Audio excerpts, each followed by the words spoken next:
কিন্তু আমার নবীজি 1447 হিজরি আগে এই নারীদের সম্মান দিয়েছে, এত সম্মান দিয়েছে যে নারীদের পায়ের তলে আল্লাহ জান্নাত দিয়েছে। জোরে বলেন সুবহানাল্লাহ।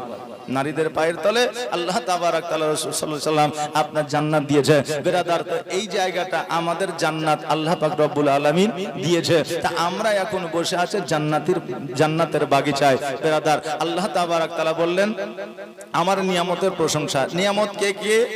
আমাদের সবচাইতে বড় নিয়ামত হলো আমার নবী, আপনার নবী মুস্তাফা সাল্লাল্লাহু তাআলা আলাইহি ওয়াসাল্লাম।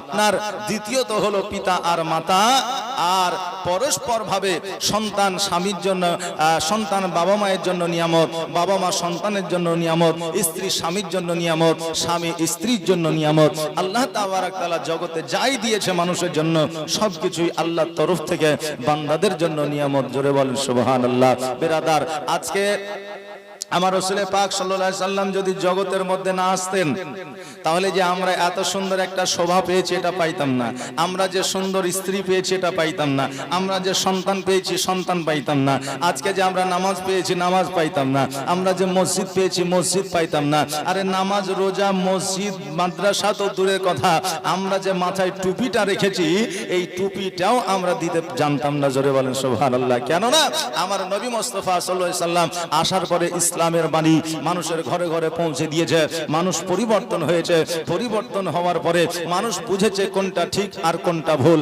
বিরাদার, আর নবী আসার পরেই এটা সম্ভব হয়েছে। আর নবী যেই দিন এসেছিলেন, যেই যুগটাতে এসেছিলেন সেই যুগটা ছিল জাহিলিয়াতের যুগ। তো ওই যুগের ইতিহাস একবার পড়ে দেখেন যে নারীদেরকে হাটের মধ্যে বাজারের মধ্যে বিক্রয় করা হতো, আর যাদের টাকা পয়সা ছিল তারা গোলাম রূপে কিনে নিত। এক কথায় নারীদের কোনো সম্মান তখন ছিল না। স্বামী স্ত্রীকে বিক্রি করত, সন্তান মাকে বিক্রি করত, ভাই বোনকে বিক্রি করত, এইভাবে মেয়েদেরকে বিক্রি করার একটা মেলা হতো সেই আমলে মক্কা শহরে। বিরাদার, তো ওই মেলাটাকে আমার নবী মুস্তাফা সাল্লাল্লাহু তাআলা আলাইহি ওয়াসাল্লাম অতি অল্প বয়সে রাবিরা বর্ণনা করেছে 6 বছর বয়সে আমার নবীজি সর্বপ্রথম ওই নারীদের মেলাটা বন্ধ করেছে। জোরে বলেন সুবহানাল্লাহ। বিরাদার, তা আমার নবী যদি না আসতেন তাহলে যে সমাজ ব্যবস্থা এটা কিন্তু আমরা পাইতাম না। আজকে নবী যদি না আসতেন এই যে বিবাহের একটা রীতি, বিবাহ করা যে আমাদের জন্য সুন্নাত, এই বিবাহের সিস্টেমটা থাকতো না। আজকে যে সন্তান আমার বা আপনার এটা লিখিত করে জন্ম সার্টিফিকেট তৈরি হয়, ডেট অফ বার্থ তৈরি হয়, কিন্তু এই বিবাহের যে নিয়ম যেটা সিস্টেম সেটাই যদি না থাকতো তাহলে কার সন্তান এটার জন্য কোনো জন্ম সার্টিফিকেট থাকতো না। এই জন্য নবী আসার পরে দুনিয়ার মধ্যে জগতের মধ্যে এমন একটা বার্তা দিয়েছে, শুধু ইসলামের জন্য নয় সর্বধর্মের জন্য। খ্রিস্টান বলেন, ইহুদি বলেন, নাসারা বলেন, হিন্দু বলেন, প্রত্যেকটা ধর্মকে আজকে এই আমার নবীজি আলোয় আলোকিত করেছে। জোরে বলেন সুবহানাল্লাহ। আজকে বলবেন তাহলে হুজুর হিন্দু ধর্ম বা জৈন ধর্ম এদেরকে আমার নবী আলো দিল কেন?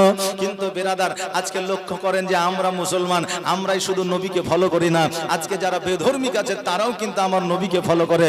আমরা ইতিহাসের পাতায় দেখেছি যে স্বামী বিবেকানন্দ চিন্তা করেছিল যে আজকে যে মুহাম্মদ রাসূলুল্লাহ সাল্লাল্লাহু আলাইহি সাল্লাম পপুলারিটি অর্জন করেছে, এত নাম অর্জন করেছে, কিয়ামত পর্যন্ত তার নাম কেউ ডুবাতে পারবে না। এটা কেমন করে হলো? তার জীবনী যখন পড়তে লাগলো তার সৌন্দর্য তার জীবনের সাথে এই স্বামী বিবেকানন্দ জীবনটাকে একটু মিলিয়ে দিল, অর্থাৎ তার সঙ্গ নিল, আর এটা নামার পরেই কিন্তু স্বামী বিবেকানন্দ পপুলারিটি অর্জন করলো। জোরে বলেন সুবহানাল্লাহ। কিন্তু সে তো মুসলমান ছিল না। আজকে বিরাদার, শুধু আমরাই নবীকে ফলো করি না, প্রত্যেকটা ধর্মের মানুষ আমার নবীকে ফলো করে। জোরে বলেন সুবহানাল্লাহ। 12 রবিউল আউয়ালে আমার নবী মুস্তাফা সাল্লাল্লাহু আলাইহি সাল্লাম মা আমিনার ঘরে এলো আর সারা জাহানকে আলোয় আলোকিত করিল। আপনি বলবেন হুজুর আজকে দয়ার নবী মুস্তাফা সাল্লাল্লাহু তাআলা আলাইহি ওয়াসাল্লামের আলোয় আলোকিত জগৎ কি করে হয়? আমার হাদিস শরীফের মধ্যে এসেছে আউয়ালু মা খালাকাল্লাহু নূরি, यानी सबसे पहले अल्लाह ताबारक ताला ने नूर को पैदा किया। अल्लाह ताबारक ताला सर्वप्रथम नूर তৈরি করেছে, আর ওই নূর দিয়ে আমার নবী তৈরি করেছে, আর নবীর নূর দিয়ে সারা জাহান তৈরি করেছে। জোরে বলেন সুবহানাল্লাহ। আজকে সারা জাহানে যদি আমার নবীর নূর না থাকিত তাহলে আজকে আল্লাহ তাবারক তাআলা এই কুল কায়নাত কিছুই তৈরি করতো না। আমার নবীর জন্য সবকিছু। আর আজকে নবীজির আমরা জন্মদিন পালন করেছি, আজকে নবীজির জন্মদিন পালন করেছি আমরা কি ডিজে বাজিয়েছি? আজকে নবীজির জন্মদিন পালন করেছি আমরা কি গান বাজনা বাজিয়েছি? আজকে নবীজির জন্মদিন পালন করেছি, আজকে আমরা কি ড্যান্স করেছি? আজকে নবীজির জন্মদিন পালন করেছি, আমরা কি লাঠি খেলেছি? আজকে নবীজির জন্মদিন পালন করেছি, আমরা কি কারো প্রতি অত্যাচার করেছি? আজকে নবীজির জন্মদিন পালন করেছি, তবে আমরা কি কারো হক মেরে খেয়েছি? না। তাহলে নবীজির জন্মদিন কেন পালন করা যাবে না? বেরাদার, আজকে নবীজির জন্মদিন পালন করেছি, ইসলামের বার্তাটা মানুষের আপনার বাড়িতে বাড়িতে মানুষের কানে কানে আমরা পৌঁছে দিয়েছি। আমার নবী মুস্তাফা সাল্লাল্লাহু তাআলা আলাইহি ওয়াসাল্লাম এই দিনটা আমার নবীজি সর্বপ্রথম উদযাপিত করেছিলেন। জোরে বলেন সুবহানাল্লাহ। বুখারী শরীফের হাদিস। এবং আমার নবী যখন 12 রবিউল আউয়াল যখন জমিনের মধ্যে আসলেন, তো প্রথম আসমান থেকে মা আমিনার বাড়িতে আল্লাহ তাবারাক তাআলা সিঁড়ি নামিয়ে দিয়েছিলেন, আর ওই সিঁড়ি দিয়ে ফারিস্তারা এসে আমার নবীজিকে এক সপ্তাহ দর্শন করেছিলেন, আর সেটাই ছিল প্রথম জুলুস। জোরে বলেন সুবহানাল্লাহ। বেরাদান মিল্লাত ইসলামিয়া। তা আমরা এই বর্তমানে নবীজির জন্মদিন পালন করছি, বুঝতে শিখেছি আমরা শিক্ষিত মানুষ, কোয়ালিফাইড পারসন মানুষ। বেরাদার, আমাদেরকে আর এখান থেকে বিরত কেউ করতে পারবে না, কিয়ামত পর্যন্ত আর হবে না। জোরে বলেন সুবহানাল্লাহ। বেরাদার, যেগুলো নিয়ে আমাদের মাথা ব্যথা দরকার আছে ওগুলোতে আমরা মাথা ব্যথা করি না, যেগুলোতে আমাদের দরকার নাই ওইগুলোতে আমরা মাথা ব্যথা করি। বেরাদার, বিভেদ সৃষ্টি করছে না, মনের মধ্যে আল্লাহ একটা মেশিন দিয়েছে, এই মেশিনটা দিয়ে একবার বিবেক দিয়ে ভেবে দেখেন কোনটা ঠিক আর কোনটা ভুল, আপনার মনেই আনসার চলে আসবে। না আসবে? না আসবে, যে কোনটা ঠিক কোনটা ভুল। আজকে বেরাদার, প্রত্যেকটা ঘরে ঘরে আজকে সুদের কারবার চলছে না? চলছে না? প্রায় ঘরে ঘরে বন্ধনের লোন, এলএনটির লোন, এটার লোন, সেটার লোন, মোবাইলের লোন, কম্পিউটারের লোন। তা আমাদের সমাজে ব্যবস্থা নিতে হবে যে এই যে ইসলামিক শরীয়তের বিরোধী কাজ হচ্ছে সুদ খাওয়া, তার এটা বন্ধ করতে হবে। এই সম্পর্কে কোনো কথা হয় না। বেরাদার, আজকে যে ঘরে ঘরে নারীদের প্রতি অত্যাচার হচ্ছে আমরা বন্ধ করি না। আজকে পণের জন্য কত নারীর বিবাহ হচ্ছে না, আমরা সেটা নিয়ে প্রতিবাদ করি না। কিন্তু যেগুলোতে আমাদের উপকার হচ্ছে সেগুলো নিয়ে আমরা প্রতিবাদ করি। হ্যাঁ বাবাজি ভাইরা, আমার নবী মুস্তাফা সাল্লাল্লাহু তাআলা আলাইহি ওয়াসাল্লামকে যদি আমরা ফলো করে চলি, আজকে নবী মুস্তাফা সাল্লাল্লাহু তাআলা আলাইহি ওয়াসাল্লামকে যদি আমরা একবার লক্ষ্য করি, আমার নবীজির যদি জীবনী একবার পড়ে নি, আমার নবীজির যদি একবার ইতিহাসটা একবার দেখি, আজকে আমার জীবন আপনার জীবন পরিবর্তন হবে 100-এর মধ্যে 99% গ্যারান্টি। আপনি বলবেন হুজুর গো, আজকে জীবন পরিবর্তন আমরা করতে চাই, রাত্রিবেলা যখন বিছানায় আমরা শুয়ে যাই, আমরা দরুদ শরীফ পড়ি, কোরআনের আমরা সূরা পড়ি, আর বলি আগামী কালকে থেকে নামাজ পড়বো, ইবাদত করব, খারাপ পথে যাব না। কিন্তু বাবা সকালবেলা আগে যেমন ছিলাম ওই রকমই হয়ে যায়। এইভাবে জীবন পরিবর্তন হবে না যতক্ষণ পর্যন্ত হাদিস ও কোরআনের প্রতি আপনার মহব্বত আসবে না। আল্লাহ তাবারাক তাআলা ততক্ষণ পর্যন্ত আপনাকে হেদায়েতের পথটা দেখাবে না যতক্ষণ পর্যন্ত আপনি নবীকে মহব্বত না করতে পারবে, যতক্ষণ পর্যন্ত হাদিসকে বিশ্বাস না করবে, যতক্ষণ পর্যন্ত কোরআন না তেলাওয়াত করবে না, ততদিন পর্যন্ত আপনাকে আল্লাহ তাবারাক তাআলা হেদায়েত করবে না। হেদায়েতের মালিক হলো আমার আল্লাহ।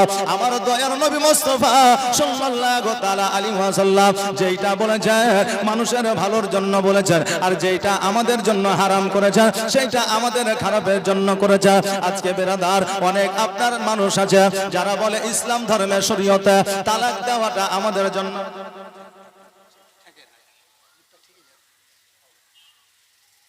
ওয়াজ করতে এলে একটু ঠেকবেই হবে, অসুবিধা নেই। একবার দরুদ শরীফ পড়েন, আল্লাহুম্মা সাল্লি আলা মাওলানা মুহাম্মদ। বাবাজি ভাইরা, যেটা বলতেছিলাম, আমার দয়ার নবী মুস্তাফা সাল্লাল্লাহু তাআলা আলাইহি ওয়াসাল্লাম এই ইসলাম মুসলমানের জন্য যে আইনটা করে গেছে, এই আইন যদি একবার জারি হয়ে যায় আমাদের দ্বারা কাবিরা গুনাহ হবে না। আজকে আমরা অনেকে প্রশ্ন তুলি যে ইসলাম ধর্মের মধ্যে তালাকের যে আইনটা আছে এটা কিন্তু সঠিক নয়। অনেক শিক্ষিত মানুষরা প্রশ্ন করে, আমার নবী মুস্তাফা সাল্লাল্লাহু তাআলা আলাইহি ওয়াসাল্লাম যেটা করেছেন ভেবে চিন্তে করেছে, আমার আল্লাহ তাবারাক তাআলা সেটাকে আপনার ইসলাম দিয়ে দিয়ে সেটাকে প্রযোজ্য করেছে। আজকে তালাক দিতে বলা হয়েছে, কিন্তু আপনার সামান্য কথায় বিবির সঙ্গে মিল হচ্ছে না বলে তালাক দিতে বলে না, বলেছে নাকি? বলে নাই। আমরা আজকে বর্তমানে তালাক নিয়ে আমরা অনেকে বিবিদের নিয়ে ঘর সংসার করি। আজকে আমরা শিক্ষিত সমাজ, আজকে একটা বিবিকে যদি আমরা তালাক দিয়ে দিই, আজকে কিন্তু ওই তালাকের ইফেক্টটা সন্তানের মধ্যে পড়ে, পরিবারের মধ্যে পড়ে, একটা পরিবার বিচ্ছিন্ন হয়ে যায়। একটা মহিলাকে বিতাড়িত করার জন্য বেরাদার আমার নবী মুস্তাফা সাল্লাল্লাহু তাআলা আলাইহি ওয়াসাল্লাম বলেছে, তোমার বিবিকে তুমি তালাক দিতে পারবে, প্রযোজ্য আছে। যদি তোমার বিবি তোমার সঙ্গে চলতে না পারে, যদি তোমার বিবির যদি ব্যবহার চরিত্র ভালো না হয়, কিন্তু তালাক দেওয়ার একটা সিস্টেম আছে। আমার নবী মুস্তাফা সাল্লাল্লাহু তাআলা আলাইহি ওয়াসাল্লাম বলেছে, যখন সিদ্ধান্ত তুমি নেবে তোমার বিবিকে নিয়ে তুমি চলতে পারবে না, তোমার দ্বারা চলা সম্ভব নয়, তখন তুমি সিদ্ধান্ত নেওয়ার পরে তুমি তালাকটা দেবে। একটু কিঞ্চিত পরিমাণ ঝামেলা হইলে যা তোকে তালাক দিয়ে দিলাম বলা যাবে না, যাবে? বলা যাবে না। বেরাদার মিল্লাত ইসলামিয়া নবীর জীবনী হবে। তবে বাবা এইদিকে একটু আমরা, এটা আমাদের জানার বিষয় আছে।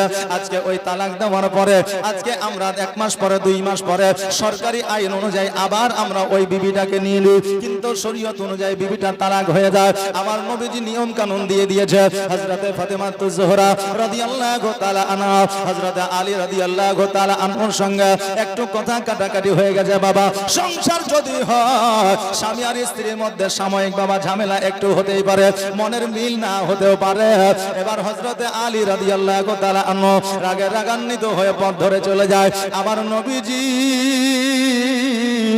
হযরতে আলীর মন কেন দেখে বুঝতে পেরেছে। আমার নবী বলতে জালে, আজকে তোমার মনটা কেন খারাপ বলো? বলে হুজুর গো, আজকে আমার মনটা এই জন্য খারাপ, আমার ফাতেমার সঙ্গে আমার একটু ঝামেলা হয়ে গেছে। অতএব ইয়া রাসূলুল্লাহ, আমি রাগ করে বাড়ি থেকে বার হয়ে গেছে, আমি আর বাড়িতে ফিরে যাব না। আমার নবীজি বলে, আলী শোনো রে, এটাই ঝামেলার সমাধান নয়। আজকে শোনো, আমি নবী তোমাকে বলতে আছি, তোমার যদি অতি খুব রাগ হয় তুমি মাটিতে বসে যাও। মাটিতে বসে যাওয়ার পরেও তোমার যদি রাগটা না কমে, তুমি মাটিতে শুয়ে যাও। এটাই আমার নবীজির একটা ওষুধ। দেখবেন আপনার যদি রাগ বেশি হয়ে যায়, আপনি মাটিতে বসে যাবেন, আপনার রাগটা কমে যাবে। তবুও যদি রাগটা না কমে, আপনি মাটিতে শুয়ে যাবেন, আপনার রাগটা কমে যাবে। এটা কোনো বিজ্ঞানের কিন্তু ওষুধ নয়, এটা হলো আমার নবীজির ওষুধ। আর নবীজি যে ওষুধ একবার দিয়ে দিয়েছে, পৃথিবীর কোনো বিজ্ঞান প্রমাণ করতে পারে না এই ওষুধে কাজ হয় না। কারণ আমার নবীজি বিজ্ঞানেরও বিজ্ঞান ছিলেন, দর্শনেরও দার্শনিক ছিলেন। আমার নবীজি ডাক্তারেরও ডাক্তার ছিলেন, মাস্টারেরও মাস্টার ছিলেন, উকিলেরও উকিল ছিলেন। আমার নবীর মতো বিজ্ঞান পৃথিবীতে আসে না, এখনো কিয়ামত পর্যন্ত আসবে না। জোরে বলেন সুবহানাল্লাহ। ওই নবীজি বলতে চান, এই আলী, তুমি একবার মসজিদে গিয়ে আরাম করো, আমি ফাতেমার বাড়ি থেকে ঘুরে আসি। এ কেমন শ্বশুর একবার দেখে। এবার বেরাদার হযরতে ফাতেমার কাছে আসলে, আসার পরে বলে, ফাতেমা বলো আলী কোথায় আছে, কোথায় গিয়েছে, একবার খবরটা বলো। ফাতেমা বলতেছে, ইয়া রাসূলুল্লাহ, ইয়া হাবিবাল্লাহ, আমার বেয়াদবি মাফ করবেন, আমার আলীর সঙ্গে একটু ঝামেলা হয়েছে, এই জন্য বাড়ি থেকে বার হয়ে গেছে। সঙ্গে সঙ্গে আমার নবীজি বলে, ফাতেমা এটা তুমি কি করেছ? আজকে আলী রাদিয়াল্লাহু তাআলা আনহু যদি নারাজ হয়ে যাইয়া যদি একটু তোমার প্রতি বড় দোয়া করে দেয়, তুমি যে জান্নাতে রানী আছো, তুমি যে জান্নাতের সর্দানি নিয়ে আছো, তুমি যে জান্নাতে সকল নারীকে নিয়ে যাবে, ওই জান্নাতের সর্দারি হতে পারবে না। আমার নবীজি বলে দিয়েছে, কোন বিবি মৃত্যুবরণ করে যদি অন্ধকার কবরে চলে যায়, তার স্বামী যেমনই হোক না কেন, মদখোর হোক না কেন, জুয়াখোর হোক না কেন, তার স্বামী নামাজ পড়ুক আর না পড়ুক, ওই স্বামী যদি একবার আল্লাহর দরবারে দোয়া করে বলে, আল্লাহ আমি এই স্ত্রীর প্রতি সন্তুষ্টিত, আল্লাহ তুমি আমার স্ত্রীকে জান্নাতবাসী করে দাও, আল্লাহ বলে ওই বান্দির জন্য জাহান্নামের আগুন হারাম হয়ে যায়। জোরে বলেন সুবহানাল্লাহ। বাবাজি ভাইরা, আমার মা ফাতেমা তুজ-জোহরা রাদিয়াল্লাহু তাআলা আনহাকে বললে, তোমার স্বামী যখন তোমার বাড়িতে আসবে, বাড়িতে নিয়ে আসার দায়িত্বখানা আমার। সঙ্গে সঙ্গে তোমার স্বামীর হাতখানা ধরে ওই হাতের মধ্যে একবার চুম্বন করে দেবে, দেখবে তোমার স্বামীর মনটা পরিবর্তন হয়ে যাবে। হযরতে আলী রাদিয়াল্লাহু তাআলা আনহুকে বাড়িতে নিয়ে আসলে আমার মা ফাতেমা তুজ-জোহরা রাদিয়াল্লাহু তাআলা আনহা আমার নবীজির আমার হযরতে আলীর হাত মুবারকে চুম্বন করে দিলেন। আলী যেন মিচকে হাসি দিয়ে দিলেন, বিবিও যেন মিচকে হাসি দিলেন। আর সঙ্গে সঙ্গে তিনাদের রাগ যেন ভেঙে গেল। বাবারে, আজকে বর্তমানে আমাদের স্বামী স্ত্রীর মধ্যে একটু যদি রাগারাগি হয়ে যায়, এক সপ্তাহ পার হয়ে যায়, 2 সপ্তাহ পার হয়ে যায়, কিন্তু বিবি আর স্বামী কথাবার্তা বলে না। দাদা, স্বামী স্ত্রীর সাময়িক ঝামেলা হতে পারে, কিন্তু এর শেষ সমাধান তালাক আমাদের জন্য নয়। বাবাজি ভাইরা, আজকে আমরা অনেক পরিবারে লুকায়িত ছুপায়িত ভাবে তালাক দিয়েছি, সমাজকে জানাই না বলে ওই বিবি নিয়ে আবার সংসার করছে। তালাকের কোনো সাক্ষী লাগে না রে বাবা। তালাক যদি আপনার বিবিকে দিয়ে দেন, ওই তালাকের বিবিকে নিয়ে আপনি সংসার করছেন, আপনার ছেলের প্রতি ইফেক্ট পড়বে। আস্তে আস্তে আস্তে আস্তে আপনার ছেলের মাথাটা খারাপ হবে, নইলে আপনার মেয়ের মাথাটা খারাপ হবে। এবার মাথাটা খারাপ হওয়ার পরে হয়তো কোনো সন্তান মাকে বেশি ভালোবাসবে, বাপকে বেশি আপনার দেখতে পারবে না, হয়তো বাপকে বেশি ভালোবাসবে কিন্তু আপনার মাকে দেখতে পারবে না। এইরকম পরিবেশ আপনার তৈরি হয়ে যাবে। অতএব আপনাদেরকে একটা বার্তা দিতে চাই, জীবনে বিবির সঙ্গে যাই হয়ে যাক না কেন, তালাক আপনি সহজে দেবেন না। বেরাদানে মিল্লাত ইসলামিয়া, আমার নবী মুস্তাফা সাল্লাল্লাহু তাআলা আলাইহি ওয়াসাল্লাম জগতের মধ্যে এসেছে মানুষকে সুশিক্ষা দেওয়ার জন্য, মানুষকে সঠিক পথে চলার জন্য, মানুষকে বুদ্ধি বিদ্যা দেওয়ার জন্য। কিন্তু আমার নবীজির হাদিস ফলো না করে আজকে আমরা আমাদের বুদ্ধিমতো চলি বলে আজকে আমাদের বাড়িতে উন্নতি নয়, আজকে আমাদের ব্যবসায় উন্নতি নয়, আজকে আমাদের বাড়িতে শয়তান বসবাস করে, আজকে আমাদের বাড়িতে শুধুমাত্র টিভি আর গান বাজনা চলে, সিরিয়াল চলে, কিন্তু আল্লাহর কোরআন দেখার বাড়ির টাকে দেখা যায় না। বাবাজি ভাইরা, আমার নবী মুস্তাফা সাল্লাল্লাহু তাআলা আলাইহি ওয়াসাল্লাম আমাদেরকে কতটা ভালোবেসেছে আর আমরা নবীকে কতটা ভালোবাসি, এই কথাটা আপনাদের কাছে তুলে ধরতে চাই। আমার নবী মুস্তাফা সাল্লাল্লাহু তাআলা আলাইহি ওয়াসাল্লাম 570 খ্রিস্টাব্দে 12 রবিউল আউয়ালে শুভে সাদেকের সময় সোমবারের দিন নবী আমার পৃথিবীর মধ্যে আগমন করলেন। যেমনই আগমন করা, নবী আমার সিজদায় পড়ে গেছে। আজকে আমার আপনার বিবির যখন সন্তান হয়, মা বোনেদের যখন সন্তান হয়, ওই সন্তান কিন্তু 40 দিন পর্যন্ত নাপাক থাকে।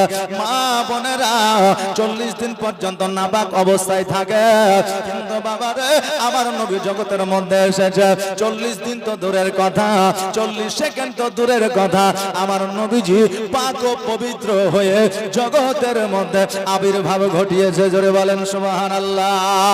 নবী আমার জগতে আসার পরে সিজদায় পড়ে গিয়েছে, ইয়া হাবলি উম্মতি উম্মতি বলে কেঁদেছে। 5 বছর আপনার 6 মাস বয়সে মায়ের গর্ভে ছিলেন, আব্বাকে হারিয়েছে। 6 বছর বয়সে মাকে হারিয়েছে। বাবারে, বাবা মা দুইটাই ইহজগৎ ছেড়ে পরজগৎ গমন করেছে। নবী আমার 63 বছর পৃথিবীর মধ্যে জীবন যাপন করেছে। নবী আমার এমন একটা দিন নয় যেই দিনটায় নবী আমার কান্না করে নয়, এমন একটা রাত নয় যেই রাতটায় আমার নবী যে কান্না করে না। আমার নবী কেন কান্না করেছিলেন একবার শুনেলেন? আমার নবী টাকার জন্য কাঁদে নয়, পয়সার জন্য কাঁদে নয়, সোনার জন্য কাঁদে না, হীরামণি মুক্তার জন্য কাঁদে নয়, আব্বা নাই মা নাই বলে কাঁদে না, বিবির জন্য কাঁদে না, ভাইয়ের জন্য কাঁদে না, চাচার জন্য কাঁদে না। আমার নবী যদি 63 বছর কেঁদেছিল, শুধুমাত্র উম্মাত উম্মাতির জন্য কেঁদেছিলেন। জোরে বলেন সুবহানাল্লাহ। এখনো সোনার মদিনা আমার নবী উম্মাত উম্মাতির জন্য কান্দে। কাল কিয়ামতের দিন যতক্ষণ পর্যন্ত উম্মাত উম্মাতিকে জান্নাতে না নিয়ে যাবে, ততক্ষণ পর্যন্ত আমার নবী ইয়া হাবলি উম্মাতি উম্মাতি বলে কাঁদবে। আহারে বাবা, কিয়ামতের দিনে প্রত্যেকটা বান্দাকে আমার আল্লাহ তাবারক তাআলা একটা করে উপহার দেবে। কি উপহার দেবে? মাথার মুকুট উপহার দেবে, কাউকে সোনার মুকুট দেবে, কাউকে হীরার মুকুট দেবে, কাউকে চাঁদের মুকুট দেবে, কাউকে আপনার মণিমুক্তার মুকুট দেবে। যে যেমন আল্লাহর নৈকট্য লাভ করবে তাকে সেই রকম আপনার উপহার দেওয়া হবে। আজকে যখন আমরা স্কুল কলেজে পড়ি, কোন প্রতিযোগিতায় যখন আমরা নাম দিয়ে দিই, ফার্স্ট সেকেন্ড থার্ড প্রায় তিনটে উপহার আমাদের দেয় না। আর যারা বাকি থাকে তাদেরকে সান্ত্বনা পুরস্কার দেওয়া হয়। ঠিক তেমনই এইটা হচ্ছে আমাদের পরীক্ষার হল। আমরা পরীক্ষা দেওয়ার জন্য এসেছি কার কাছে? আল্লাহর কাছে। আল্লাহর দরবারে পরীক্ষায় যদি পাশ করি আমাদেরকে ফার্স্ট সেকেন্ড থার্ড সান্ত্বনা পুরস্কার দেওয়া হবে। কিয়ামতের দিন সকলকে একটা করে আপনার মাথার তাজ দেওয়া হবে।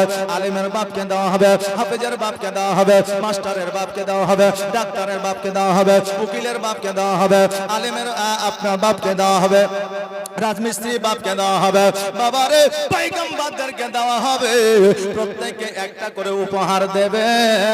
আর উপহার সবাইকে দেওয়া শেষ করিয়া আমার নবীজিকে জিজ্ঞাসা করবে, নবী গো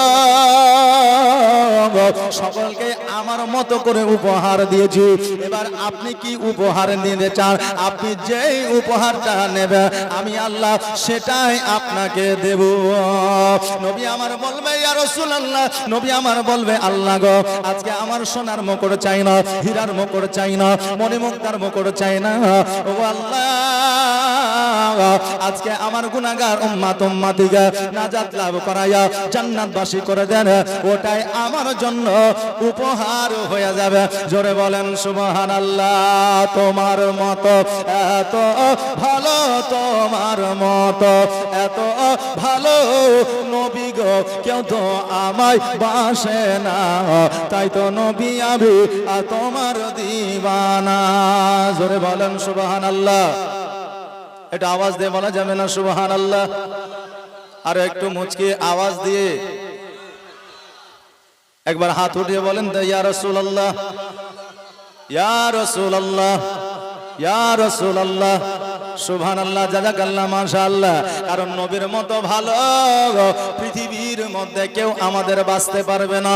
আজকে সন্তানকে কলিজা কেটে খাওয়াইয়া দিয়েছে, কালকে যদি কেটিএম গাড়ি না দেন বলবে আব্বা আমাকে শুধু লালন পালন করে বড় করেছো, ব্যবসা বাণিজ্য কিছুই দিতে পারো না। বলবে কি বলবে না? আজকে বিবিকে ভালোবাসছেন, আপনার বাড়িতে যদি অভাব অনটন চলে আসে বিবি বলবে স্বামী গো আজকে তোমাকে বিবাহ করে আমার জীবনটা বরবাদ হয়েছে, কত ভালো ভালো ঘর থেকে আমার বিয়ের কাজ এসেছিল, তাদেরকে বিয়ে না করে তোমাকে করেছিলাম কেন? ভালো খাবো বলে, এখন আমার কপালে ছাই ঘুষে দিল। বলবে কি বলে না? বলে বাবা বেরাদার তবে সবাই না, আবার অনেক স্বামী আছে যদি বউয়ের অর্থাৎ স্ত্রীর বাপের জমির সম্পত্তির ভাগ যদি না পায় বলবে যে ভাগ পাইলাম না, অন্য জায়গায় বিয়ে করলে মনে হয় বেশি পাইতাম। যে এইরকম অনেকে আছে বাবা বলে। এইটাই হলো আমাদের ভালোবাসা।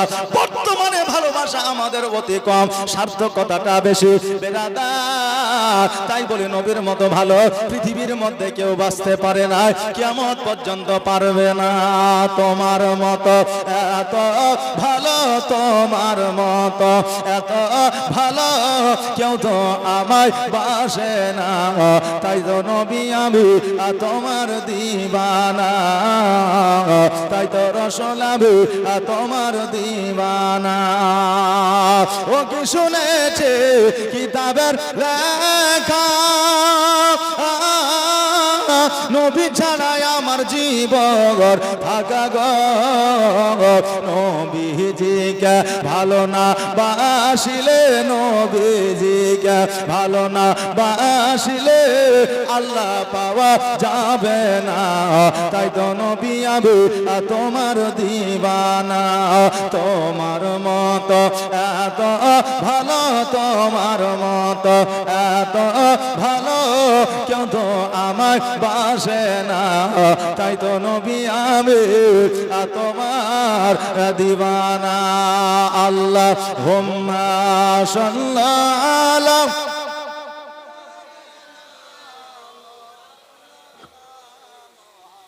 ওয়া আলা আলি সাইয়্যিদিনা মুহাম্মদ। বাবাজি ভাইরা আমার মায়েরা, আজকে আমাদের নবী আমাদেরকে এত ভালোবেসেছে, এখনো ভালোবেসে যাচ্ছে। আমাদের জন্য কিয়ামতের দিন কান্না করবে, নবী আমাদেরকে ছাড়া জান্নাতের মধ্যে যাবে না। আমার নবী আমাদেরকে এতটা ভালোবাসে, আজকে আমরা নবীকে কতটা ভালোবাসি। আজকে নবীকে ভালোবাসে এই কথাটা মুখে বলি, কিন্তু আমরা দাঁড়িয়ে রাখি না। আমরা নবীকে ভালোবাসে এই কথাটা মুখে বলি, কিন্তু মসজিদে নামাজ পড়ার জন্য যাই না। আজকে আমরা নবীকে ভালোবাসি এই কথাটা মুখে বলি, কিন্তু সত্য কথা বলি না। আজকে আমরা নবীকে ভালোবাসি এই কথাটা মুখে বলি, কিন্তু আমরা সুন্নতি লেবাস পরিধান করি না। আজকে নবীকে আমরা মুখে ভালোবাসি এই কথাটা বলে, কিন্তু পিতা মাতার যত্ন আমরা করি না।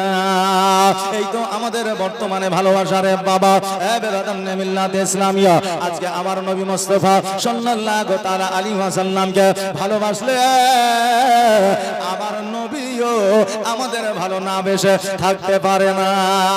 কেন না আমার নবীজি যেই দিন জগতের মধ্যে আসলেন সকল তাইফবাসীরা আমার নবীকে নেওয়ার জন্য আসলো। আগেকার প্রথা ছিল তাইফবাসীরা মক্কার বাচ্চা বাচ্চা ছোট ছোট ছেলেদের নিয়ে গিয়ে লালন পালন করে দিবে। এর জন্য একটা তারা মূল্য পাবে, একটা তারা টাকা পাবে, পয়সা পাবে, এটাই তাদের মেন বিজনেস ছিল, ব্যবসা ছিল। বাবাজি ভাইরা আমার, এবার সকল তাইফবাসীরা মক্কা নগরে এসেছে আমার নবীকে নেওয়ার জন্য। কিন্তু আমার নবী মুস্তাফা ছিল এতে, কারণ তিনি আব্বা জান জগতের মধ্যে ছিল না। এবার তাইফবাসীরা বলল, আব্দুল মুত্তালিব শোনো, যেহেতু মুহাম্মাদের আব্বা না, সেহেতু আমরা তাকে লালন পালন করে দিতে পারবো না। এই কথা যেন সবাই বাবা বলতে লাগলো। এইদিকে হালিমা তো সাদিয়া রাদিয়াল্লাহু তাআলা আনহা, জানো বাবা অসুস্থ মানুষ, তার কিন্তু বাবা আপনার সুস্থতা অর্জন হইতো না। আল্লাহ তাবারাক তাআলা হালিমা তো সাদিয়া রাদিয়াল্লাহু তাআলা আনহাকে এত রোগ দিয়েছিল যে হালিমার বাড়িতে খাবার জুটতো না, হালিমার খেজুরের কাছে খেজুর জুটতো না, হালিমা নিজের সন্তানকে খাবার খাওয়াইতে পারতো না। আজকে ওই হালিমা রাত্রিবেলায় বিছানায় শুয়ে আছে, হঠাৎ করে স্বপ্নের মাধ্যমে যেন দেখতে আছে বড় পিপাসা লেগেছে। এই পিপাসা মিটানোর জন্য মরুভূমি যেন ছোটাছুটি করতেছে, আর যেন পানি আপনার খুঁজতে আছে।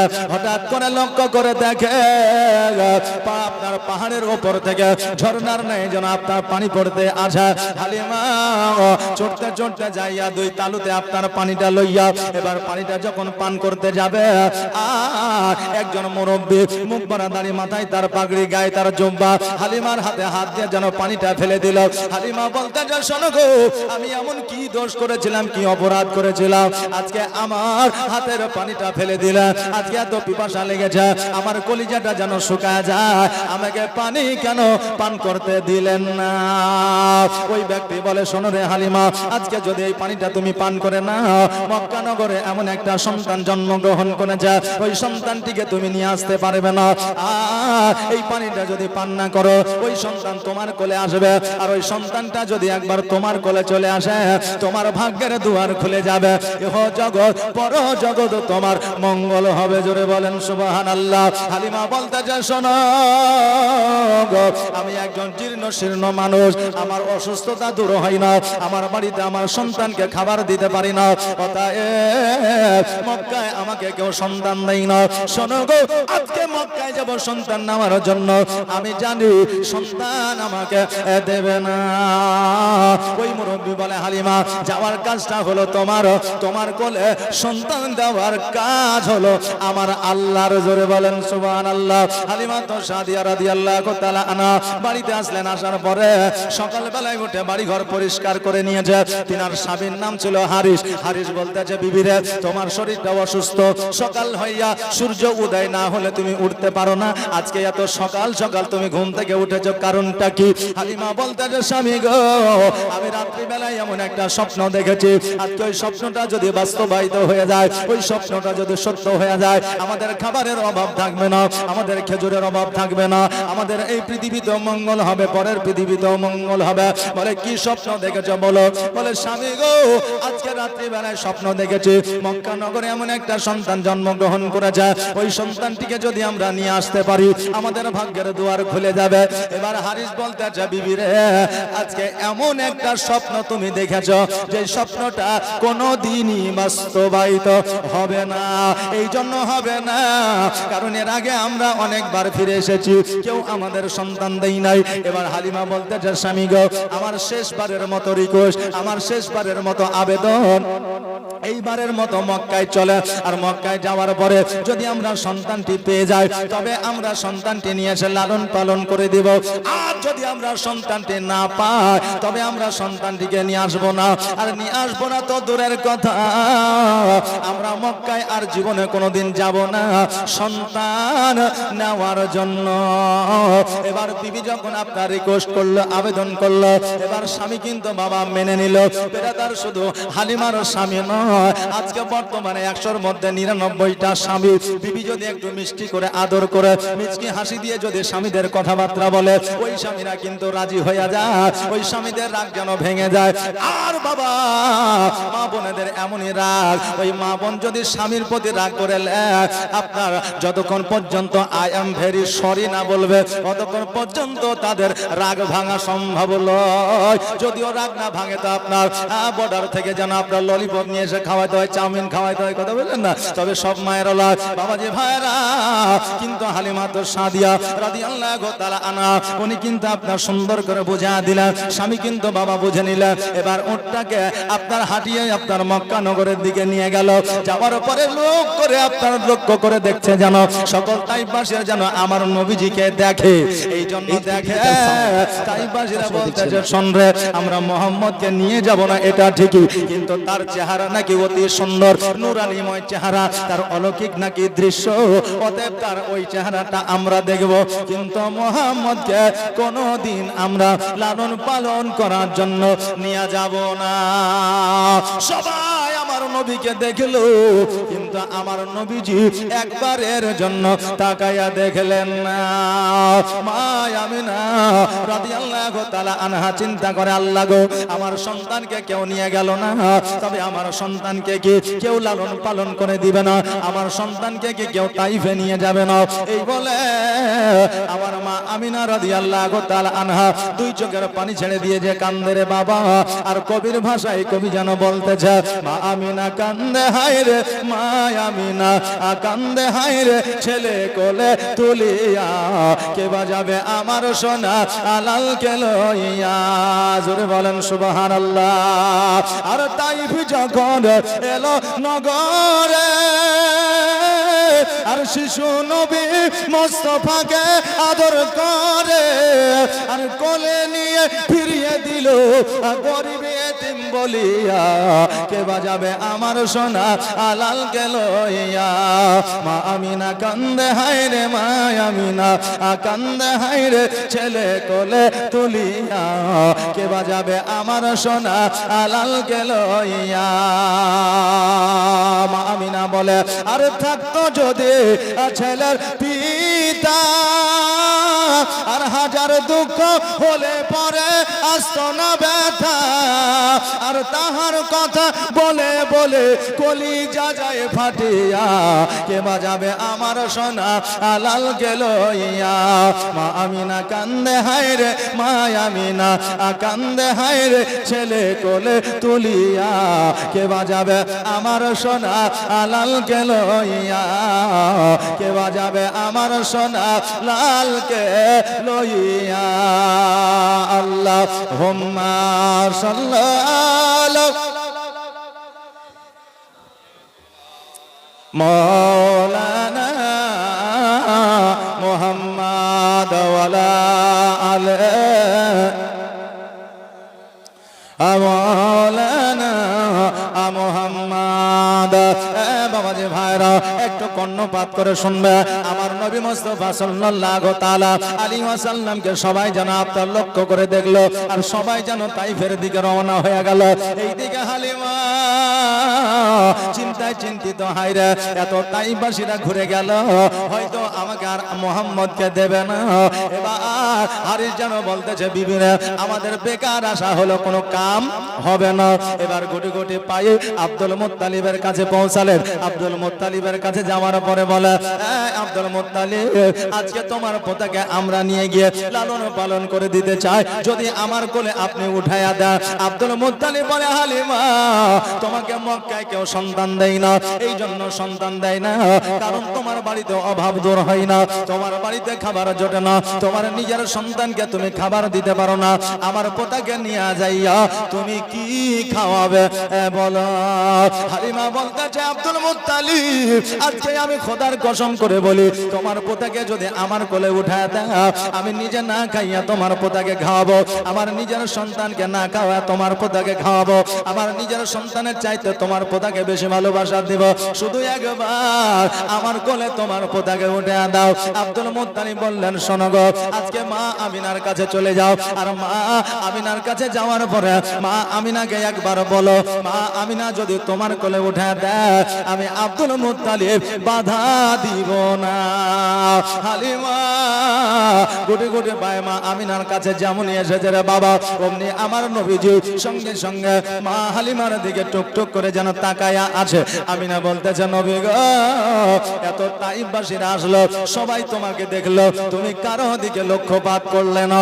নবী আমার বলে মা আজকে হালিমা তাইফ থেকে নিয়াত করে এসেছে আমাকে নিব বলে, তার মনের আশা উদ্দেশ্য নিয়াত ভালো ছিল। মা গো আজকে হালিমা আমাকে মহব্বত করে দেখেছে, কিন্তু অন্যান্য তাইফবাসীরা মহব্বত করে দেখে না। ও গো মা আজকে মা হালিমা যত মহব্বত করে আমাকে দেখেছে, আমি নবী তাকে মহব্বত না করে থাকতে পারলাম না। জোরে বলুন সুবহানাল্লাহ। আজকে আমার আপনার মনে প্রশ্ন জাগতে পারে, তারা হয়তো নবীকে দেখলো কিন্তু নবী তাদেরকে দেখলো না, কেন দেখলো না এই প্রশ্ন আমাদের জাগতে পারে। বাবারে দলিলের মধ্যে এসেছে, হাদিসের মধ্যে এসেছে, আমার নবীকে যে এক নাজারা একবার যে দেখে নিয়েছে, এক ঝলক যার চোখে পড়ে গেছে, তার জন্য জাহান্নামের আগুন হারাম হয়ে গেছে। কিন্তু বাবা একবার দুইবার, এক ঝলক দুই ঝলক তো দূরের কথা, আবু জাহেল অনেকবার আমার নবীকে দেখেছে। এই বলে কি আবু জাহেল জান্নাতে যাবে? যাবে? যাবে না। বাবারে মনের আশা উদ্দেশ্য নিয়াত ভালো হইতে হবে, আর নিয়াত ভালো করার পরে আমার নবীকে দর্শন করতে হবে, তবে আমাদের জাহান্নাম হারাম হবে। বাবাজি ভাইরা আমার মায়েরা, যেটা বলতেছিলাম, আমিনা বলতেছে হালিমা তোমার বাড়িতে খাবার জুটুক আর না জুটুক, আমার নবী যখন তোমার দিকে তাকিয়েছে, আমি তোমার কোলে আমার সন্তানকে উঠাইয়া দিব।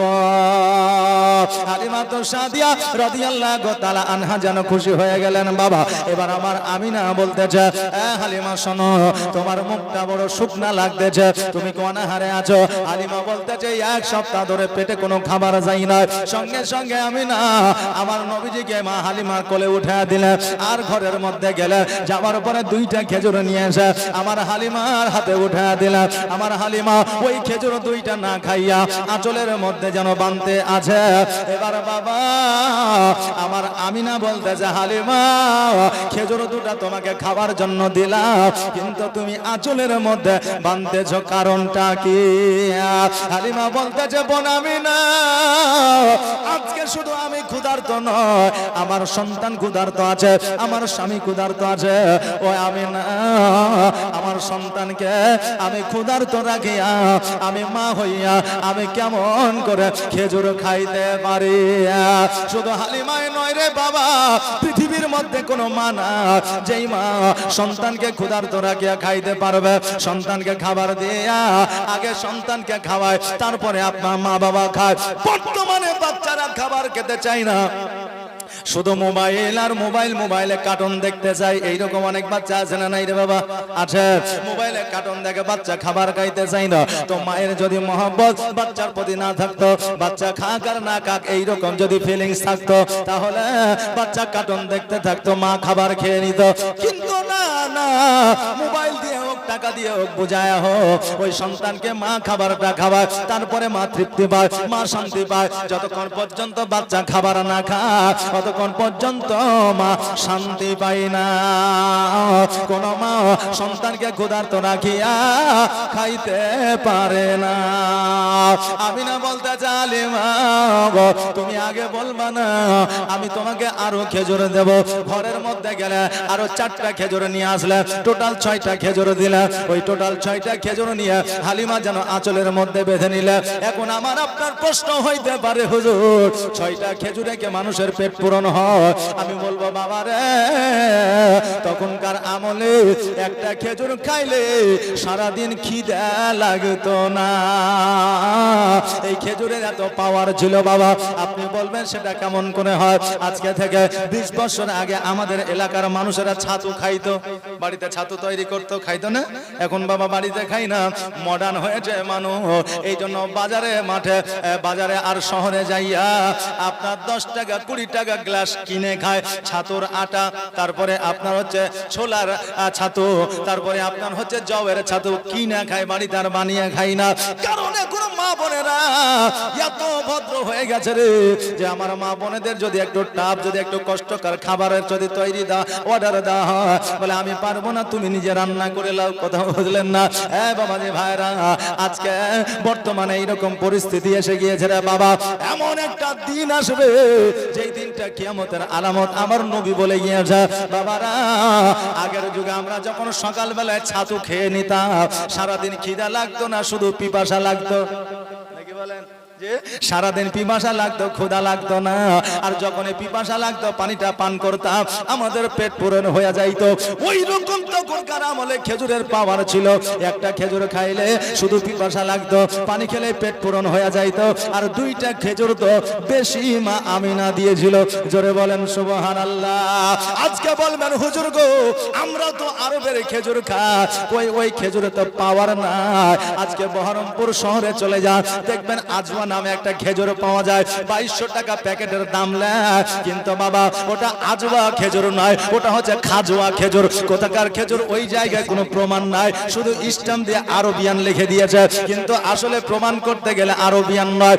ওই আজওয়া খেজুরের এত পাওয়া হাদিস শরীফের মধ্যে এসেছে, আমার নবী বলে দিয়েছে 2টা খেজুর সকাল বেলায় যদি খালি পেটে খেয়ে না হয়, আর বিষাক্ত সাপেও যদি দংশন করে দেয়, ওই খেজুরের পাওয়ারে সমস্ত বিষ পানি হয়ে যাবে, কিন্তু খেজুরের বাদৌলতে সে বিষে আক্রান্ত হবে না। জোরে বলেন সুবহানাল্লাহ। এত খেজুরের পাওয়ার রে বাবা। আর বর্তমানে আমরা যে খেজুরগুলা খাই, ওই খেজুরগুলা খেলে আমাদের কিডনিতে ইফেক্ট পড়ে, আমাদের সুগার বেড়ে যায়, প্রেসার বেড়ে যায়, ভালোর জায়গায় খারাপটা বেশি হয়ে যায়, নাকি বলে? বেরাদারনে মিল্লাত ইসলামিয়া মূলত আরবিয়ান যে খেজুর আমরা সেটা পাই না রে বাবা, কিন্তু আরবিয়ান খেজুর বলে আমরা চালিয়ে দিই। আমার নবী বলেছে মিষ্টান্ন খাবার খাওয়া হলো সুন্নাত, শুধু সুন্নাত বলেছে, এটা শুধু জানে, কিন্তু কেমন করে খাওয়া সুন্নাত এইটা জানে না। এবার বাবা মিষ্টির দোকানে গেছে, তেলে ভাজা পুরি খেয়ে নিল, বলে লাস্টে 2টা মিষ্টি খাইতে বলে, কেন বলে এটা খাওয়া সুন্নাত। কথা বললেন না? জীবনে নামাজ পড়ে না, আর বড় বড় মেয়েদের মতো চুল রেখে দিয়েছে, বলছে রে বাবরি কাট সুন্নাত কাটে রাখতে হবে। যুবক ছেলেরা বুঝতে পারলে? বাবারে অন্যদিকে কান্নায় এইদিকে বড় আসে।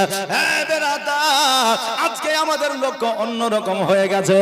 আজকে বেরাদার যেটাতে আমাদের ক্ষতি সেইটা আমরা বেশি করছি, সুন্নাত আমরা এটা জানি, কিন্তু অন্য কিছু জানি না, অন্যদিকে আমরা লক্ষ্যপাত করি না। বাবাজি ভাইরা, তখনকার আমলে খেজুরের পাওয়ার এমন ছিল, একটা খেজুরকে ইমাম হাসান হোসাইনকে অর্ধেক করে দিয়েছে। এই জন্য ইমাম হাসান হোসাইন 1 সপ্তাহ ধরে নানার কাছে কোনো খাবার চাই নাই, ওই খেজুরের এত পাওয়ার ছিল। জোরে বলেন সুবহানাল্লাহ। আল্লাহর ফেরেশতারা একটা আপেল আমার নবীকে দিয়ে গিয়েছিলেন। কেন দিয়ে গিয়েছিলেন? ইমাম হাসান হোসাইন ওনারা কান্না করতেছিলেন, হুজুর গো আমরা আপেল খাবো। এখন নবী আমার বলছে, হোসাইন এটা তো আপেলের সিজন নয়, আপেলের মৌসুম নাই। এখন আমাদের ভারতবর্ষ কেন সারা পৃথিবীতে যখন যেটা চাই তখন সেটাই কিন্তু পাওয়া যায়, নাকি? এখন অনেকেই আপনার সংরক্ষণ করে রাখছে, এখন আপেলের সিজন নাই কিন্তু আপেল পাবেন, মৌসুমীর সিজন এখন অল্প দামে মৌসুমী পাচ্ছে, আর কিছুদিন পরে মৌসুমী সিজন থাকবে না, কিন্তু অ্যাভেলেবল মৌসুমী পাওয়া যাবে না, পাওয়া যাবে না। কারণ এখন কোম্পানি বলেন সরকার বলেন আপনার ওটাকে আপনার রেখে দিচ্ছে কোনো আপনারা জায়গাতে, পরবর্তীতে বিক্রি করছে, কিন্তু বাবা তখন তো সংরক্ষণ করার কোনো আপনার জায়গা ছিল না। এই জন্য মৌসুম যখন থাকতো, সিজন যখন থাকতো তখন পাওয়া যেত। হোসেন বলে না না গো, আমি ওইটা জানি না, আমি আপেল খেতে চেয়েছি, আমাকে আপেল দিতে হবে। আমার ইমাম হোসেন একটু জেদি ছিল রে বাবা, কিন্তু আমাদের মতো জেদি ছিল না যে আমার আগে কেটিএম বাইক কিনে দিতে হবে। এরকম যদি ছিল না। হ্যাঁ বাবাজি ভাইরা, এবার আল্লাহর ফারিস্তারা জান্নাত হইতে একটা আপেল নিয়ে এসে দিল।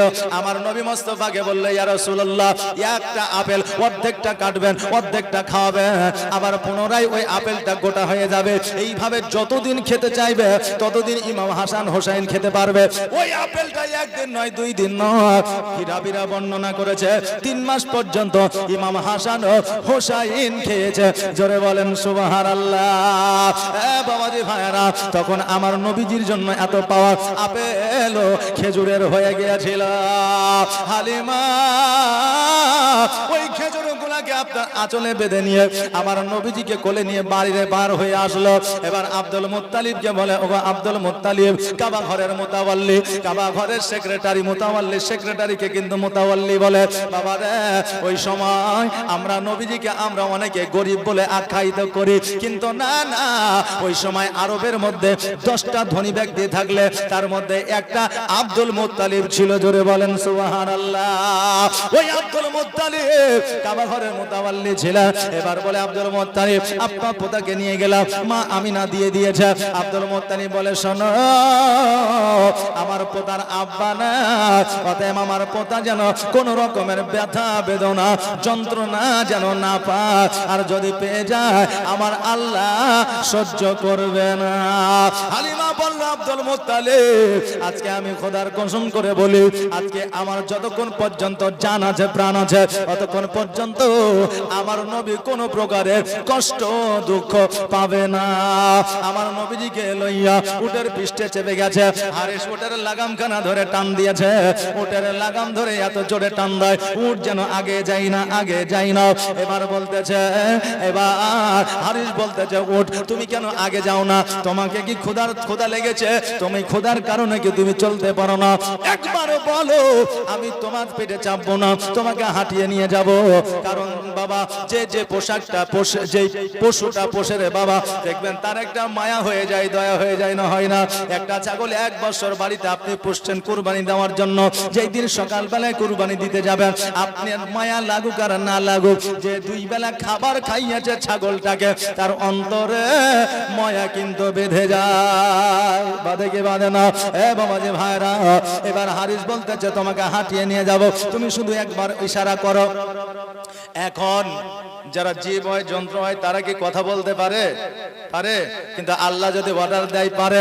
আল্লাহর মহিমা বোঝা বড় দায়। উট বলতেছে, আল্লাহ গো, আমাকে জবান দিয়ে দাও, আমি একবার হারিসের সঙ্গে কথা বলতে চাই। আল্লাহ বলে, আমার মহিমা বোঝা বড় দায়, যাও যাও যাও, তোমাকে আমি জবান দিয়ে দিলাম। উট বলতেছে, হারে, আজকে আমার লাগাম ধরে টান দিও না, এই জন্য টান দিও না, যতই টান দাও আমি আগে যাব না, এই জন্য আগে যাব না। যিনি হলেন সারা জাহানের বাদশাহ, নেতারও নেতা, মুহাম্মদুর রাসূলুল্লাহ সাল্লাল্লাহু তাআলা আলাইহি ওয়াসাল্লাম, উনি মিডল পয়েন্টে আছে, মা হালিমার কোলে আছে। অতএব শিশু নবীকে যতক্ষণ পর্যন্ত আগে না দেবে, ততক্ষণ পর্যন্ত আমি আগে যাব না। বাবাজি ভাইরা, একটা পশুতে আমার নবীকে চিনলো, নবী ছাড়া কোনো গল্প জানে না। আর আজকে আমরা মানুষ হইয়া আল্লাহ আমাদের এত বুদ্ধিবিদ্যা দিয়েছে, তবু আমরা নবীজিকে চিনতে পারলাম না। আজকে আমার আল্লাহ বলে দিয়েছে, যারা আমার বান্দারা সন্তানের চাইতে, মা বাবার চাইতে আমার নবীকে ভালোবাসতে পারলো না, তারা জানো আমি আল্লাহ, আমাকে তারা পাইল না। আমাকে পাইতে হলে আগে নবীকে ভালোবাসতে হবে, আমাকে পাইতে হলে আগে নবীর আওলাদকে ভালোবাসতে হবে, আমাকে ভালোবাসতে হলে আগে নবীর আহলে বায়াতকে ভালোবাসতে হবে। আল্লাহ যেন আমাদের তৌফিক দান করে। সকলে বলেন আমিন। একবার আওয়াজ দিয়ে বলেন না আমিন। আর নবী ছাড়া আল্লাহ পাবি না রে দিবানা, নবী ছাড়া আল্লাহ পাবে না, আর রাসূল ছাড়া আল্লাহ পাবি না রে দিবানা, নবী ছাড়া আল্লাহ পাবে না। আর আল্লাহ বলে কোরআন পাকে, যে জন পেতে চাও আমাকে, ধরো গিয়া নবীর দামান খানা, আরে দিবানা, নবী ছাড়া আল্লাহ পাবে না। আল্লাহ হুম্মা সাল্লাল্লাহু মাওলানা মুহাম্মাদ ওয়া আলা আলিহি সাইয়্যিদিনা মাওলানা মুহাম্মদ। বাবাজি ভাইরা, এবার আমার নবীজিকে যখন আগে দিয়ে দেওয়া হলো, উট যেন দ্রুত বেগে ছুটতে লাগলো। হালিমা বলতেছে, স্বামী গো, উট এত জোরে চলতেছে, যদি কোনো রকম ভাবে অ্যাক্সিডেন্ট হয়ে যায়, যদি আমরা মরুভূমিতে পড়ে যাই, বাচ্চার যদি কোনো ক্ষতি হয়ে যায়, আমাদের মক্কায় আর কেউ সন্তান দেবে না। স্বামী গো, দয়া করে উটকে আস্তে চলার জন্য বলে। এবার হারিস বলল, উট আস্তে চলো। উট বলতে যে, শোনো গো হারে, আজকে তাইফবাসীরা আমার নবীকে না লইয়া আগে চলে গেছে। আমি খোদার কসম করে বলি, ওই তাইফবাসীদের আগে যতক্ষণ পর্যন্ত না যাব, ততক্ষণ পর্যন্ত আমি আস্তে চলবো না। ওই উট যেন দ্রুত বেগে চলতে আরম্ভ করেছে। এবার অন্যান্য তাইফবাসীদের যখন সঙ্গ নিয়ে নিয়েছে, এবার তাইফবাসীরা চিন্তা করে, আহারে, এই হালিমা তো এই কি বলে উটকে খেতে দিতে পারে না, অথচ তার উট এত জোরে চলছে, কারণটা কি? এবার মস্করা করে বলতে আছে যে, এ হালিমা, আজকে তোমার উটকে কি খাইয়েছো? একটা মাস্টার, ডাক্তার, উকিল, হাকিম, তারপরে যে আপনার গরিব ছিল, হঠাৎ করে বড় লোক হয়েছে, দুটো পয়সা হয়েছে, বুঝলেন না, তারা যদি আপনার বাইক নিয়ে বের হয়, তাহলে বলবে, বাপ রে, উন্নতি ভালোই করেছে রে। আবার যদি বাইকটা রেখে হেঁটে যদি আপনার গোড়া বাজারে যাই, বলবে, মাস্টার মশাই কি ব্যাপার, আপনার বাইকটা কোথায়? উকিল সাহেব, আপনার বাইকটা কোথায়? মানে ও মনে করছে যে মনে হয় বেতন কম পেয়েছে, বা বেতন এখনো ঢুকেনি, তেল ঢুকাইতে পারছেন, এই জন্য হাইটে গিয়েছে। কথা বুঝলেন না? তো অনেক মানুষ আছে যারা গরিব থেকে একটু বড় লোক হয়, তাদেরকে একটু অহংকার করে, টিটকারি মারে, একটু অনীহা দেখায়। এইরকম সবাই নাই রে বাবা, তো অনেকে আছে। তাইফবাসীরা বলতে চায়, হালিমা তো বকে এই উটকে খেতে দিতে পারে না, অতএব আজকে এই উটের পাওয়ার এত কেন বেড়ে গেল? এই জন্য অহংকার করে বলতে চায়, হালিমা, আজকে তোমার উটকে কি খাইয়েছো? লালি খাইয়েছো না ঘাস খাইয়েছো? আজকে তোমার উটকে ছোলা খাইয়েছো না কি খাইয়েছো? একবার বলো, আজকে তোমার উটের পাওয়ার কেন এত বেড়ে গেল? হালিমা বলতেছে, তাইফবাসীরা রে, আমার উটকে লালি খাওয়ায় নাই, ঘাস খাওয়ায় নাই, ছোলা খাওয়ায় নাই, জও খাওয়ায় না, আজকে আমার উটের পাওয়ার বেড়ে গেছে আমার নবীর মহব্বতে। জোরে বলেন সুবহানাল্লাহ। নবীর প্রেমে পাগল হইলে, নবীর প্রেমে পাগল হইলে আমার আল্লাহ তাআলা খুশি। নবীর দরুদ পড়ো দিবানিশি। জোরে বলেন সুবহানাল্লাহ। এটা আওয়াজ দিয়ে বলেন না সুবহানাল্লাহ। নারে তাকবীর, নারে রিসালাত, সুবহানাল্লাহ। আমি একটু ভেরিফাই করছি আপনারা জেগে আছেন না চলে গেছেন, বুঝলেন না? যে জুম্মার দিনে বাপ বেটাই একসাথে গেছে মসজিদে নামাজ পড়তে। এবার মৌলভী সাহেব জুম্মাতে খুতবাতে বক্তব্য রাখছে, ছেলে যুবক হলে বিয়ে দিতে হবে, 25 বছর পার হয়ে গেলে অতি অবশ্যই বিয়ে দিতে হবে, নইলে ছেলে যদি অন্যায় কিছু করে বাপকে গুনার ভাগ নিতে হবে, এই বক্তব্য দিচ্ছে। এখন যুবকের তো সিনার চাওড়া হয়ে যায়, এবার কাজে হলে হবে, মানে বিয়ে হয়নি তো, বলছে এবার কাজ হলে মৌলভী সাহেব বক্তব্য দিতে আছে। এবার বক্তব্যের শেষে এবার চিন্তা করছে, বাপের দিকে একবার তাকিয়ে দেখি, বাপ যদি একটু মিচকি মিচকি হাসে তাহলে জানবো কাজ হবে, আর যদি মুখটা ভারী থাকে তো কাজ হবে না। মানে মানুষের মুখ দেখলে দেশের বার্তা পাওয়া যায়, আগের মানুষ বলেছে, তাই না? যে বলেছে। এবার আস্তে আস্তে মুখটা ঘুরিয়ে লজ্জিত ভাবে বাপের দিকে তাকিয়ে দেখছে যে বাপ চোখ দুটা বন্ধ করে ঘুম মারছে। কথা বুঝলেন? ঘুমাচ্ছে। এখন বলছে মৌলভী সাহেব যে ওয়াজ করলো সেটাও বাতিল, আমার আশা আকাঙ্ক্ষাটাও বাতিল। মানে কোনো তো কাম হবে না, মৌলভীর বকা হইলো আর আমার একটু সাময়িক আনন্দ নেওয়া হইলো। কথা বললেন না? কারণ বাপ তো শুনলো না। তা আমি যে 2 ঘন্টা আপনাদের কাছে বললাম, এটাতে আপনি যদি ঘুমিয়ে যান তাহলে আমার বকাই হলো। আর কমিটির লোকেরা এত সুন্দর করে জান্নাতি যে শোভা সাজিয়েছে, এই শোভাটাও বৃথা হইলো। এই জন্য আপনারা চেতনা আছেন না, একটু ঘুমিয়ে গেছেন। এই জন্য আপনাদের ভেরিফাই করার জন্য একটু নারা লাগালাম। তবে নারা লাগালে ইমানি জাজবা বাড়ে। একবার আওয়াজ দিয়ে বলেন তো, নারে তাকবীর, নারে রিসালাত, সুবহানাল্লাহ, জাযাকাল্লাহ, মাশাআল্লাহ। কি বলছে? নবীর প্রেমে পাগল হইলে, নবীর প্রেমে পাগল হইলে আমার আল্লাহ তাআলা খুশি। নবীর দরুদ পড়ো দিবানে সে নবীর দরুদ পড়ো দিবানে সে নবীর প্রেমে পাগল হইলে নবীর প্রেমে পাগল হইলে আমার আল্লাহ তাআলা খুশি নবীর দরুদ পড়ো দিবানে সে ও কি নবীর প্রেমে পাগল হইলে আমার আল্লাহ তাআলার দিদার মিলে গো থাকো যদি যত বাহালে থাকো যদি যত বাহালে হইয়া প্রেম ও দাসে নবীর দরুদ পড়ো দিবানে সে নবীর প্রেমে পাগল হইলে নবীর প্রেমে পাগল হইলে আমার আল্লাহ তাআলা খুশি নবীর দরুদ পড়ো দিবানে সে নবীর দরুদ পড়ো দিবানে সে আল্লাহুম্মা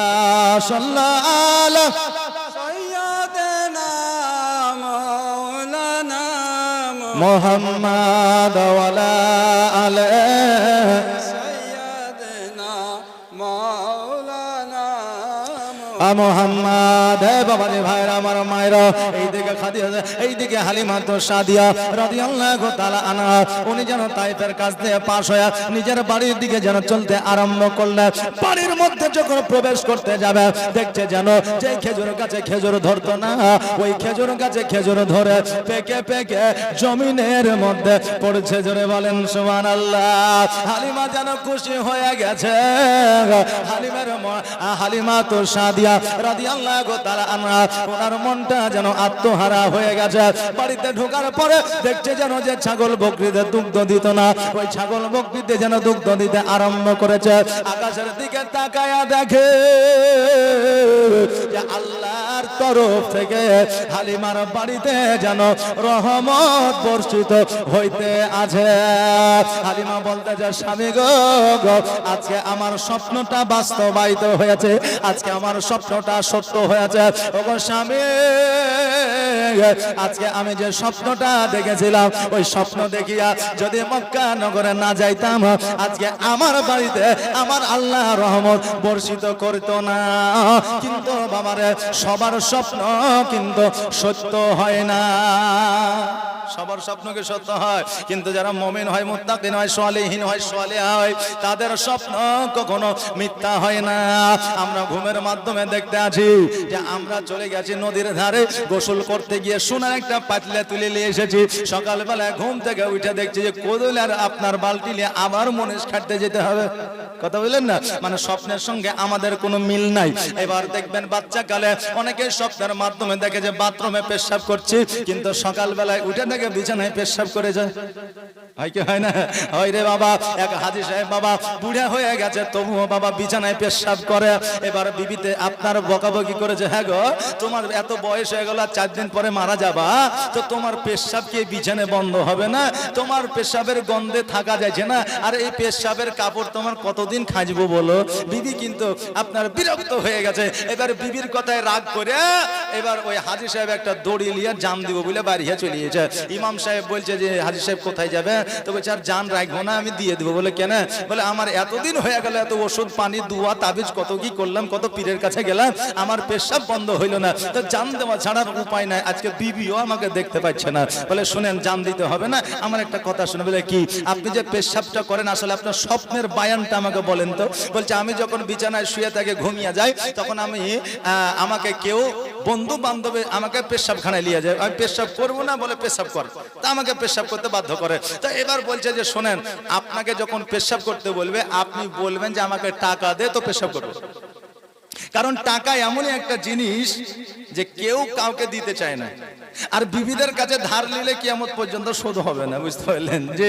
তো কেউ কাউকে টাকা দিতে চায় না তো তুমি টাকা চাও তো তোমাকে টাকা দিবে না তুমি পেশাবও করবে না এটা ভালো যুক্তি রাত্রিবেলায় বিছানায় শুয়েছে ঠিক স্বপ্নে চলে এসেছে এবার বলছে হাজী সাহেব পেশাব করো তো যে না পেশাব করো কেন বলছে এমনি এমনি কেন বলছে টাকা দিয়ে তো পেশাব করবো তাছাড়া করবো না তো যে টাকা ছাড়া পেশাব করবি না দাঁড়া ওকে লাগেছে তাড়িতে তারা বুঝেন তো তাড়ছে ও দৌড়ছে আর স্বপ্নে দৌড়া হয় না এবার ও কি করেছে একটা খেজুর গাছে উঠে গেছে এখন বলছে এই নাম তো বলছে না নামবো না বলছে নামবি না আমরা উঠতে পারবো না তো বলছে উঠে দেখা এবার তারাও উঠতে লেগেছে শয়তান পাশে থেকে বলছে হ্যাঁ রে কুদ্দুস এরা তো উঠে গেলে তোকে মাইরা থুবে না আর তোকে তো ধৈর্যও নিবে।